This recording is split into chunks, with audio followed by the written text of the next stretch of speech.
Ever heard of a secret police force so terrifying that their symbol was a severed dog's head? Welcome to 16th century Russia under the iron fist of Ivan the Terrible. This wasn't just a time of czars and empires. It was the era of the Oprichniki, a force that ruled through pure, unadulterated fear.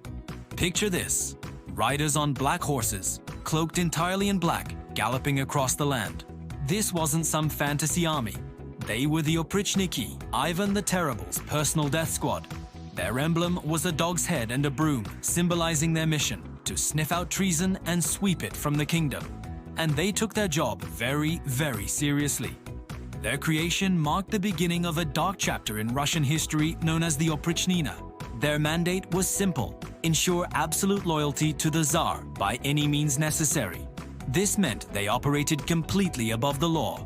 They could accuse anyone, from a powerful noble to a simple farmer, of treason without any evidence. The accused would have their land seized, their family exiled, and they themselves would often face a brutal public execution. Imagine living in a world where a whisper against the Tsar could get you killed. The Oprichniki patrolled the cities and countryside, their presence a constant suffocating threat. People didn't dare speak their name aloud. Entire towns would empty out in panic at the mere rumor of their approach. They weren't just soldiers. They were instruments of a state-sponsored reign of terror designed to break the will of the powerful aristocratic families, the boyars, and centralize all power in the hands of one man, Ivan. One of their most infamous acts was the 1570 massacre of Novgorod. Convinced the city was plotting against him, Ivan led the Oprichniki to sack it. For weeks, they tortured and executed thousands of citizens, drowning them in the icy Volkhov River.